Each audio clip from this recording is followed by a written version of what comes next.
Hi friends, welcome to my YouTube channel study dart पर आपका स्वागत है। आइए हम लोग टॉपिक स्टार्ट करते हैं। सेल स्ट्रक्चर, कोशिका संरचना। इसके पहले मैंने आपको सेल के बारे में कुछ बताया है। वहाँ पर सेल क्या होता है, सेल एक स्मॉल यूनिट होती है किसी भी बॉडी और लिविंग ऑर्गेन की। सेल का अध्ययन कहाँ करते हैं, साइटोलॉजी इसको बोलते हैं। तो वो सब सारी चीज़ें हम लोग पढ़ चुके हैं। आज की वीडियो हम लोग पढ़ेंगे कि सेल स्ट्रक्चर क्या है। तो सबसे पहले यहाँ पर देखें कोशिका क्या होता है। तो कोशिका विभिन्न कोशिकांगों से मिलकर बना होता है। कोई भी एक सेल है तो उसमें डिफरेंट टाइप के क्या होंगे, सेल ऑर्गेनेल्स होंगे। तो वह एक कंप्लीट सेल को बनाता है। तो कोशिका क्या होता है, विभिन्न कोशिकांगों से मिलकर बना होता है और उसी कोशिकांगों का हम लोग अध्ययन करते इसको बोलते हैं हम लोग सेल स्ट्रक्चर बोलते हैं।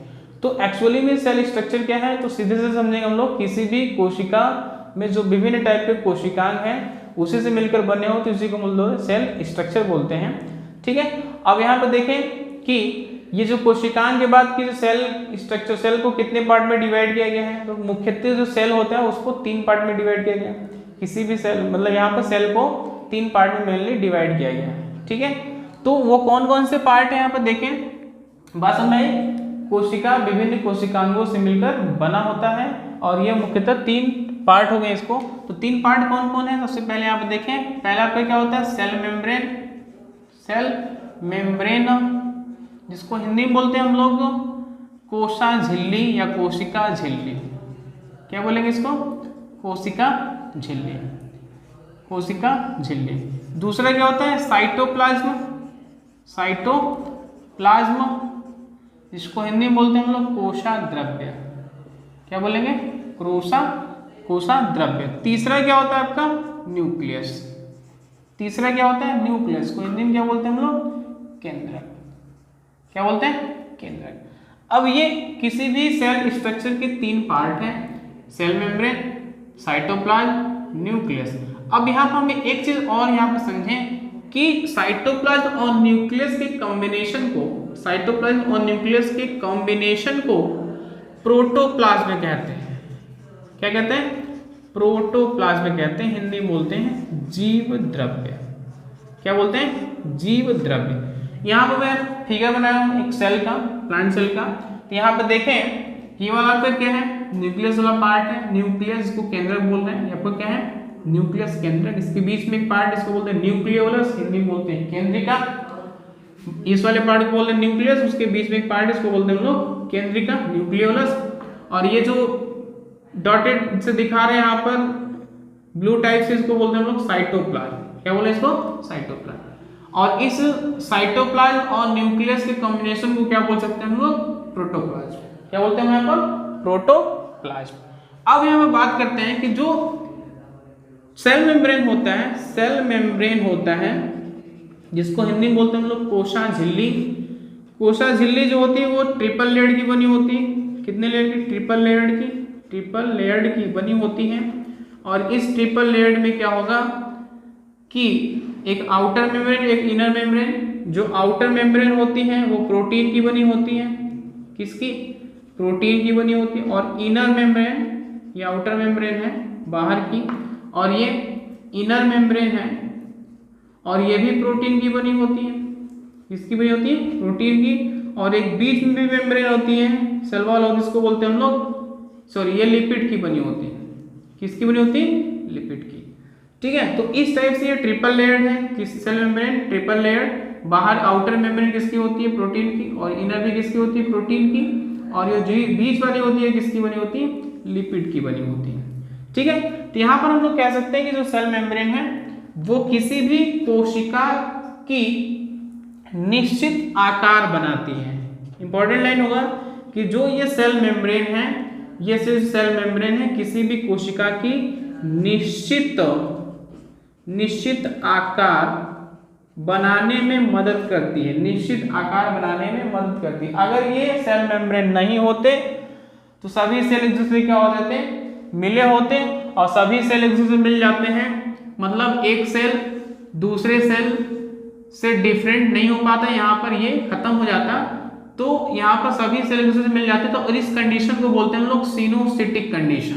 क्या बोलते हैं इसको, सिनोसिटिक कंडीशन। ठीक है, जहां पर कोशिकाओं के मध्य कोई लेयर नहीं होता है, कोई वेरिएशन नहीं होता है, बैरियर नहीं होता है, तो उस कंडीशन को क्या बोलते हैं हम लोग, सिनोसिटिक कंडीशन, जो कि फंजाई में देखने को मिलता है। ठीक है, तो यहाँ पर ऐसा कुछ नहीं है, यहाँ पे क्या होगा, एक सेल दूसरे सेल से क्या होगा, अलग होगा। ठीक है, तो इस टाइप से देखें, ट्रिपल लेयर, बाहरी आउटर क्या होगा, प्रोटीन का बना होगा, इनर क्या होगा, प्रोटीन का, बीच वाला लिपिड का, और ये लेयर एक मेम्ब्रेन क्या करते हैं, एक सेल को दूसरे सेल से सेपरेट करने का काम करते हैं। ठीक है, इसके आगे इधर भी सेल होगा, इधर भी सेल होगा, बहुत सारे सेल होंगे, मैंने एक सेल का स्ट्रक्चर बनाया हुआ है। ठीक है, तो सीधे सीधे यहाँ पर सेल मेम्ब्रेन का काम क्या है, एक निश्चित आकार देना। क्या करना, निश्चित आकार देना। ठीक है, चलिए अब इसमें देखिए यहाँ पर दूसरा पार्ट क्या है, साइटोप्लाज्म, जिसको हिंदी में क्या बोले हम लोग, कोशाद्रव्य। क्या बोले इसको, कोशाद्रव्य। ठीक, कोशाद्रव्य वाला क्या है आपका, ये सेल देखिए, सेल की जो ब्लू वाला पार्ट है, डॉटेड लाइन मैंने दिखाई, आपका क्या है, साइटोप्लाज्म। और इसी साइटोप्लाज्म वाले एरिया में कोशिका के कोशिकांग क्या रहते हैं, सिचुएटेड रहते हैं। ठीक है, इसी साइटोप्लाज्म वाले एरिया में इस कोशिका के कोशिकांग क्या करते हैं, रहते हैं। ठीक है, अपना वो फंक्शन करते रहते हैं। क्लियर है, चलिए अब इसमें हम लोग देखें कि एक एक करके कोशिकांग देखेंगे, सेल ऑर्गेनेल्स, किस सेल ऑर्गेनेल्स क्या फंक्शन है, क्या चीजें हैं, तो उसको हम लोग पढ़ेंगे ग्रेजुअली। तो यहाँ पर मैं आपको थोड़ा सा इस फिगर में बता दूं कि देखिए यहाँ पे एक स्ट्रक्चर वैक्यूल, जिसको हिंदी में बोलते हैं रिक्तिका, हिंदी में क्या बोलते हैं इसको, रिक्तिका। ठीक है, ये रिक्तिका का काम क्या होता है, अगर किसी भी कोशिका में जो अपशिष्ट पदार्थ होते हैं उसको बाहर निकालने का काम करता है कौन, वैक्यूल्स करता है। लाइसोसोम है, लाइसोसोम का इतना फंक्शन है कि ये, इसके पास एक विशेष प्रकार की एंजाइम होती है, अगर कहीं भी कोशिका में कोई गड़बड़ी होगी या फिर व्यवधान उत्पन्न होगा तो उसके उपापचय क्रिया को डैमेज करेगा और वो अपने एंजाइम के हेल्प से उस सेल को क्या करेगा, नष्ट कर देगा, उस सेल को क्या करेगा, नष्ट कर देगा। ठीक है, तो जिसके कारण इसको आत्मघाती थैली बोलते हैं। तो क्यों बोलते हैं भी आगे पढ़ाएंगे सेल ऑर्गेनेल्स में। ये आपका सेल मेम्ब्रेन है, बाहरी वाला सेल आपका क्या है, सेल मेम्ब्रेन, कोसा झिल्ली बोल रहे हैं। ये आपका माइटोकांड्रिया है, इस टाइप से स्ट्रक्चर दिखाएगा, डिटेल अभी पढ़ाएंगे माइटोकांड्रिया। ठीक है, ये आपको माइटोकांड्रिया, जिसको पावर हाउस भी बोलते हैं, एनर्जी का पावर हाउस भी बोलते हैं। सेंट्रोसोम, ये आपका क्या है, सेंट्रोसोम, जिसको हिंदी में बोलते हैं तारक का, हिंदी में क्या बोलते हैं, तारक का। ये आपको माइटोकांड्रिया तारक का। साइटोप्लाज्म, कोशाद्रव्य, न्यूक्लियोलस, केंद्रिका, क्या बोलेंगे, केंद्रिका, न्यूक्लियस, केंद्रक, क्या बोलेंगे, केंद्रक। ये थ्रेड लाइक स्ट्रक्चर, ऐसे ट्यूब्यूल्स लाइक स्ट्रक्चर दिखने से बोलते हैं एंडोप्लाज्मिक रेटिकुलम। अंतः प्रद्रव्यी जालिका बोलते हैं, क्या बोलेंगे, अंतः प्रद्रव्यी जालिका। ये आपका क्या है, राइबोसोम, 70s और 80s टाइप के राइबोसोम। ठीक है, 70s टाइप होता है और 80s टाइप के। ये आपका क्या है, गोल्जी बॉडी, और इसका दूसरा भी नाम क्या है, गोल्जी कॉम्प्लेक्स। दूसरा नाम क्या हो जाएगा, गोल्जी कॉम्प्लेक्स। ठीक है, तो ये एक सेल के बारे में थोड़ा सा ब्रीफ है। अब एक एक करके हम लोग एक एक कोशिकांग के बारे में पढ़ेंगे। ठीक है, तो कोशिकांग क्या होता है आगे देखते हैं। ठीक है, तो यहाँ पे देखें, सेल वॉल, कोशा भित्ति, कोशा या कोशिका भित्ति, हिंदी में क्या बोलेंगे इसको, कोशिका भित्ति। इंपॉर्टेंट क्वेश्चन है, कोशिका भित्ति किसकी बनी होती है, तो आपका उत्तर होना चाहिए सेलुलोज की। किसकी बनी होती है, सेलुलोज। सेलुलोज क्या है, एक कार्बोहाइड्रेट है। सेलुलोज क्या आपका कार्बोहाइड्रेट है, बात समझ रहा है, कार्बोहाइड्रेट। सेलुलोज क्या भाई आपका कार्बोहाइड्रेट। सेल वॉल किसकी बनी होती है, सेलुलोज की। Very important question. ठीक है, और ये सेलुलोज क्या होता है भाई, कार्बोहाइड्रेट। दूसरा क्वेश्चन है आप क्या है कि जो सेल वॉल होती है वो परमिएबल होती है। क्या होती है, परमिएबल को हिंदी में बोलते हैं पारगम्य। मतलब एक कोशिका से दूसरी कोशिका में विभिन्न पदार्थों का परमिएबल आवागमन होगा, इसको परमिएबल। अगर ये परमिएबल नहीं होगा तो ये इसके अपशिष्ट पदार्थ या फिर जो भी मेटाबॉलिक एक्टिविटीज होगी इसी के पास होगा, बाहर कोई जाएगा नहीं। उसी तरह अदर भी सेल का होगा, तो इस वजह से ये क्या होती है, परमिएबल होती है। परमिएबल होने के कारण ये अपना होम्योस्टैसिस, मतलब अपना संतुलन बनाए रखती है विभिन्न एसिड बेस का। ठीक है, कोशिकाओं अपने अंदर विभिन्न वर्ग के अम्ल क्षारों का एक संतुलन बना के रखती है। इस क्रिया को बोलते हैं होम्योस्टैसिस। तो अगर ये परमिएबल नहीं होगा, पारगम्य नहीं होगा, तो होम्योस्टैसिस की क्रिया नहीं हो पाएगी। अगर होम्योस्टैसिस नहीं हो पाएगा तो वहां पर कोशिकाएं संतुलन अपना खो देंगी, जिसके कारण व्यक्ति या फिर किसी लिविंग ऑर्गेनिज्म व्यक्ति का डेथ हो सकता है। तो इस कारण से नेचर ने इनको परमिएबल बनाया हुआ है। क्या बनाया? परमिएबल। ठीक है, सिस्टमेटिकली सारा परमिएबल बनाया गया है। ठीक, अब देखिए यहाँ पर मैंने आपको साइटोप्लाज्म और न्यूक्लियस, साइटोप्लाज्म और न्यूक्लियस मैंने यहाँ पर पीछे बताया था कि साइटोप्लाज्म और न्यूक्लियस के कॉम्बिनेशन को हम लोग क्या बोलते हैं? प्रोटोप्लाज्म बोलते हैं। क्या बोलते हैं? प्रोटोप्लाज्म, जीव द्रव्य। हिंदी में क्या बोलते हैं इसको? जीव द्रव्य।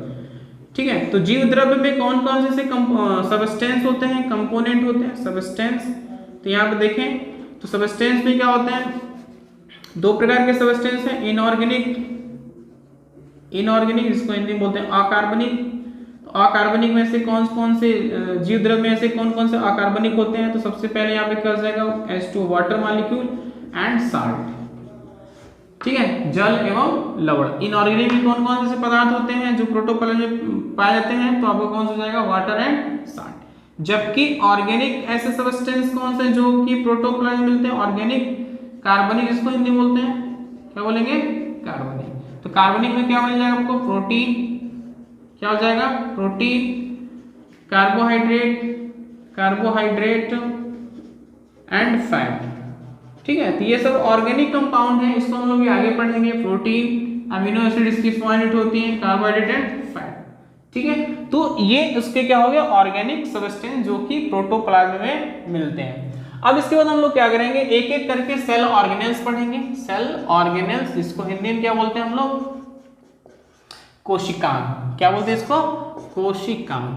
तो कोशिकांग पढ़ने से पहले सबसे पहला इसमें टॉपिक होगा आपका हमारा एंडोप्लाज्मिक रेटिकुलम। ठीक है, तो यहाँ पर देखें कोशिकांग स्टार्ट करें। कोशिकांग में क्या है? सबसे पहला आपका क्या? एंडोप्लाज्मिक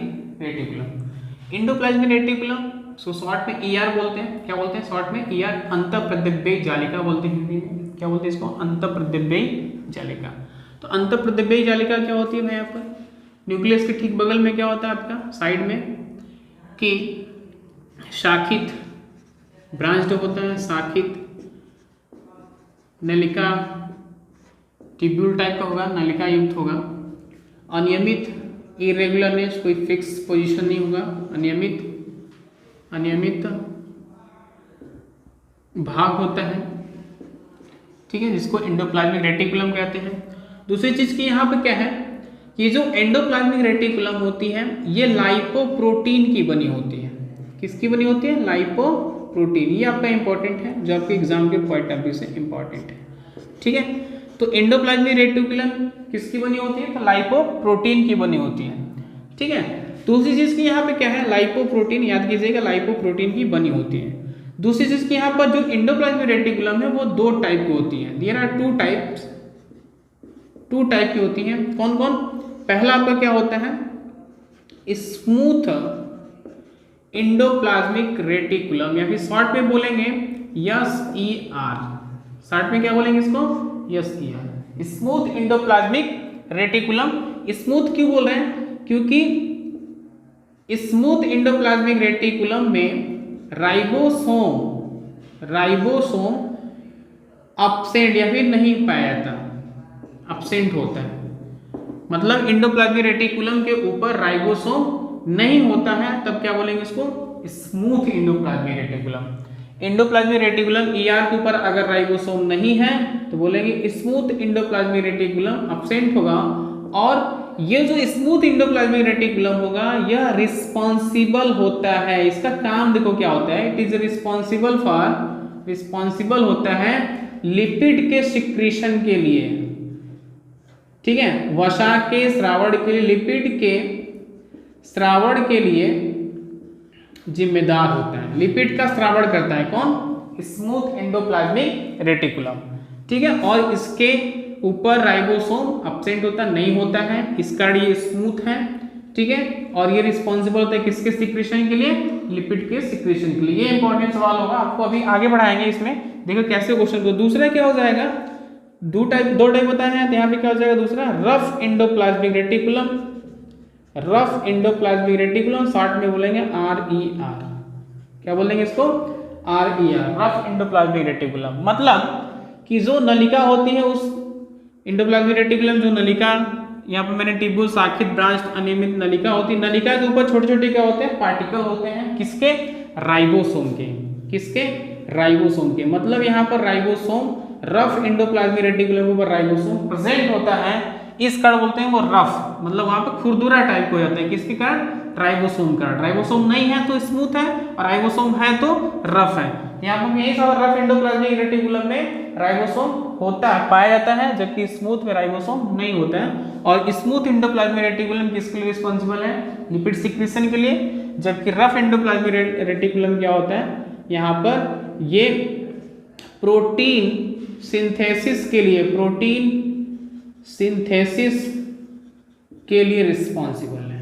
ठीक है, तो रफ एंडोप्लाज्मिक रेटिकुलम किसके लिए रिस्पॉन्सिबल है? तो प्रोटीन के संश्लेषण के लिए रिस्पॉन्सिबल है, जबकि स्मूथ एंडोप्लाज्मिक रेटिकुलम लिपिड के सिक्रीशन के लिए रिस्पॉन्सिबल है। स्मूथ मतलब यहाँ पर राइबोसोम नहीं होगा, जबकि रफ में राइबोसोम होगा। इस कारण उसकी सरफेस क्या होगी? खुरदुरी होगी। ठीक है, अगला क्या है आपका? राइबोसोम। अगला सेल ऑर्गेनेल्स क्या है? राइबोसोम। राइबोसोम देखिए यहाँ पर एक साइंटिस्ट है पैलाडे। कौन है? पैलाडे। पैलाडे ने सबसे पहले 1955 में राइबोसोम की डिस्कवर्ड की, राइबोसोम को खोजा, और इन्होंने बताया कि ये जो राइबोसोम होते हैं ये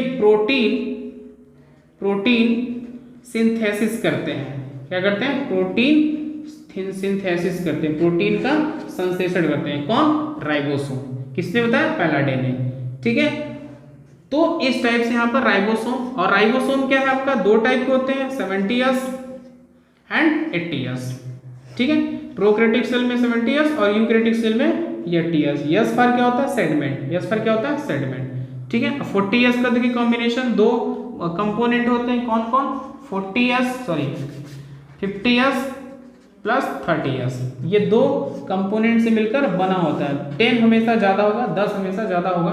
उसी तरीके हो जाएगा 80S, ये हो जाएगा 60S प्लस 40S, कंपोनेंट से मिलकर बना होता है। टोटल कितना हो जाएगा? 100। ये 80S राइबोसोम, जो कि यूकैरियोटिक कोशिका में मिलता है। तो राइबोसोम क्या हो गया आपका? पैलाडे द्वारा 1955 में, ये इसका फंक्शन क्या है? प्रोटीन सिंथेसिस का काम करता है। नेक्स्ट आपका क्या है? Golgi body. गोल्जी बॉडी, ठीक है, गोल्जी बॉडी का दूसरा नाम क्या है? Golgi complex. Golgi complex. इसके डिस्कवरर कौन है? खोजकर्ता कौन है? डिस्कवरर कौन है? Camillo Golgi. इसकी खोज किसने किया था? Camillo Golgi. कब भाई? कब? 1858 में। 1858 में कैमिलो गोल्जी द्वारा 1858 में।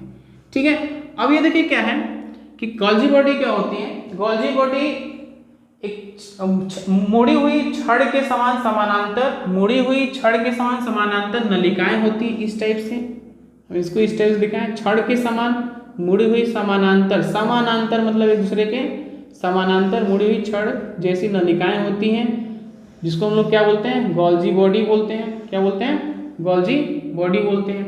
इसके मुख्यतः 3 पार्ट होते हैं। कौन कौन? ये जो इस टाइप से छड़ मुड़ी हुई होती है इसको बोलते हैं सिस्टर्नी। क्या बोलते हैं इसको?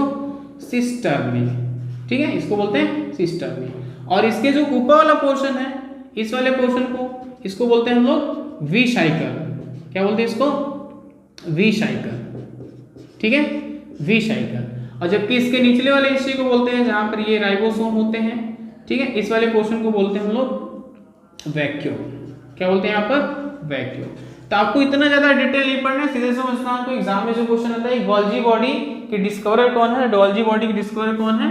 कैमिलो गोल्जी 1858 में। और इसके 3 पार्ट है, cisternae, विसाइकल and vacuole. Cisternae, विसाइकल and vacuole. Clear है?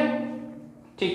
अब एक चीज यहाँ पर इसके रिगार्डिंग थोड़ा समझेंगे कि ये जो गोल्जी बॉडी है, गोल्जी बॉडी है, ठीक है, ये मैमल्स के, मैमल्स मतलब स्तनधारी के RBC red blood capsules, red blood capsules, some are bacteria, कुछ जीवाणु bacteria, and BGA BGA means that blue green algae, Hindi में बोलेंगे नीले हरे शैवाल, ठीक है। BGA नीले हरे शैवाल को शॉर्ट में बोलेंगे BGA।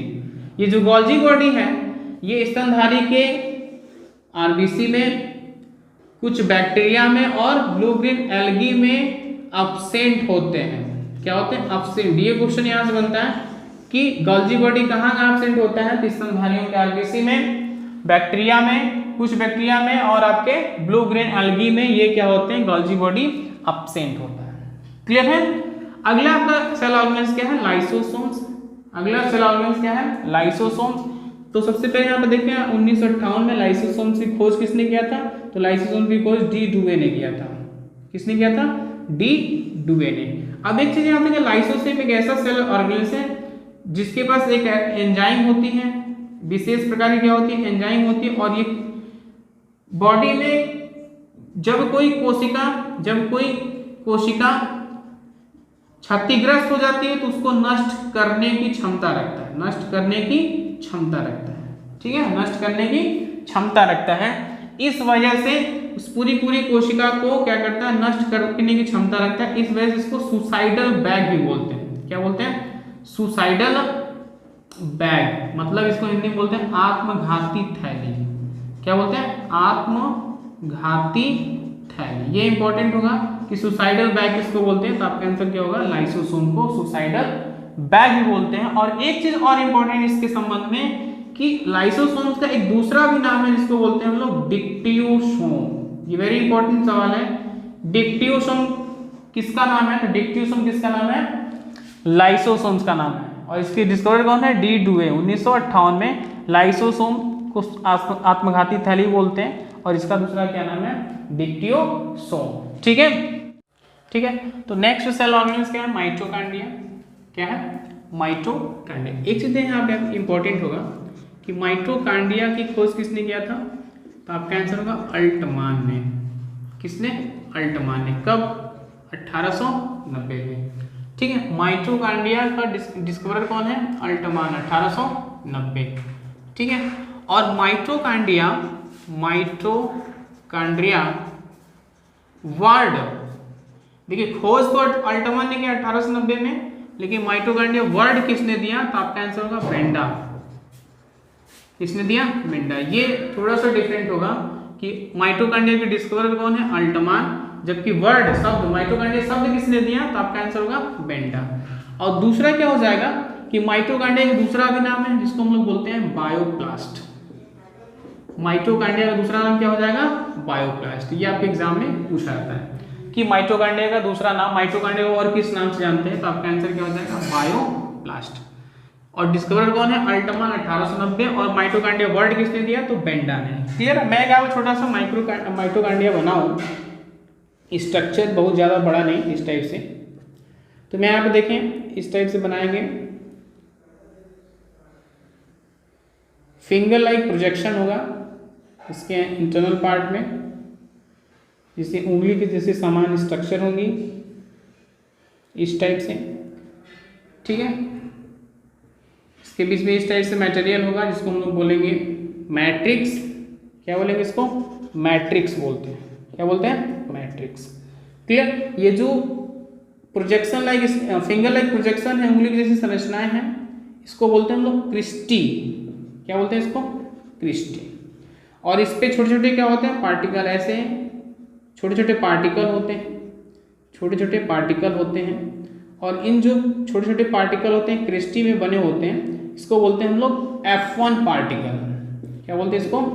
F1 particle. और आपका क्या है? सेल वॉल है। क्या आपका? Cell wall. क्लियर है? आपका माइटोकॉन्ड्रिया। अब यहाँ पर देखें कि जो माइटोकॉन्ड्रिया है,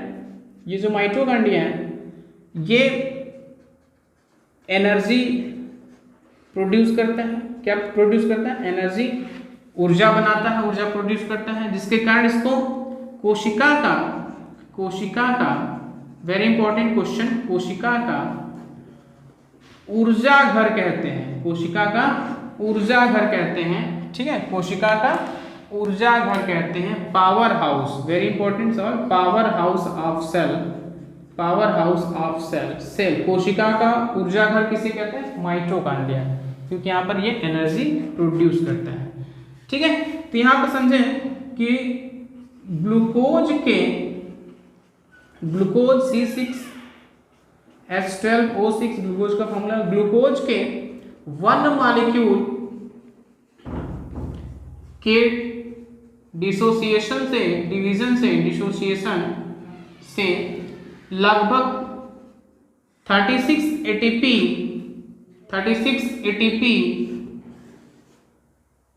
का निर्माण होता है।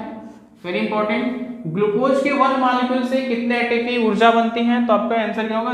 36 एटीपी एनर्जी का फॉर्मेशन होता है ग्लूकोज के 1 मॉलिक्यूल के ब्रेकिंग से। एटीपी क्या होता है? ATP adenosine triphosphate, adenosine triphosphate ये एनर्जी का एक यूनिट है। Adenosine triphosphate, ATP, ADP, NADP, FADH, NADPH, ये सब क्या है? एनर्जी के यूनिट वगैरह इसको मेजर करते हैं। तो ग्लूकोज के 1 मॉलिक्यूल के डिसोसिएशन से कितने एटीपी एनर्जी बनती है? एटीपी बनती है 36 एटीपी। इस 36 एटीपी एनर्जी में 34 ATP, very important, 34 ATP Krebs cycle में बनती है। कहां पर? Krebs cycle. ठीक है, क्रेब्स साइकिल अभी आगे सब पढ़ाएंगे, क्रेब्स चक्र। ठीक है, क्रेब्स साइकिल 36 एटीपी एनर्जी में 34 एटीपी एनर्जी कहां फॉर्मेट करती है? क्रेब्स साइकिल में। ठीक है, क्रेब्स साइकिल का दूसरा भी नाम है टीसीए साइकिल बोलते हैं इसको। क्या बोलते हैं? टीसीए साइकिल, वहां डिटेल पढ़ाएंगे। या फिर साइट्रिक एसिड साइकिल बोलते हैं इसको, साइट्रिक एसिड साइकिल। तो क्रेब्स साइकिल को बोलेंगे टीसीए साइकिल या फिर साइट्रिक एसिड साइकिल। ठीक है, ये इसके 3 नाम है। तो लगभग ग्लूकोज के 1 मॉलिक्यूल से 34 एटीपी एनर्जी का फॉर्मेशन होता है ग्लूकोज के 1 मॉलिक्यूल से। कहां पर? माइटोकॉन्ड्रिया में, जिसकी वजह से इसको बोलते हैं कोशिका का ऊर्जा घर, पावर हाउसेस ऑफ सेल। ठीक, नेक्स्ट आपका सेल ऑर्गेनेल्स क्या है? प्लास्टिड, जिसको हिंदी में क्या बोलते हैं हम लोग? लवक। क्या बोलते इसको? लवक। ठीक है, लवक के जो डिस्कवरर है, लवक डिस्कवरर, इसकी खोज करता है कौन है भाई? इसकी खोज करता है सिंपल। कौन है? सिंपल। ठीक है, आपके एग्जाम में ये आएगा कि लवक की खोज करता कौन है, माइटोकॉन्ड्रिया की खोज किसने किया था, यही सब क्वेश्चन आ रहे हैं। तो प्लास्टिड की खोज करता कौन है? सिंपल। अब यहाँ पे देखिए, ये लवक क्या होता है भाई? लवक एक पिगमेंट होता है। क्या होता है? पिगमेंट। जैसे आप एग्जांपल देखें पिगमेंट, ठीक है, तो ग्रीन कलर के लिए क्लोरोफिल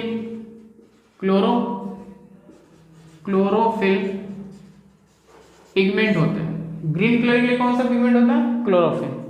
उसी तरह रेड कलर के लिए हीमोग्लोबिन, जिसके कारण ब्लड का कलर कैसा होता है? रेड होता है। तो हीमोग्लोबिन आपका क्या है? पिगमेंट है।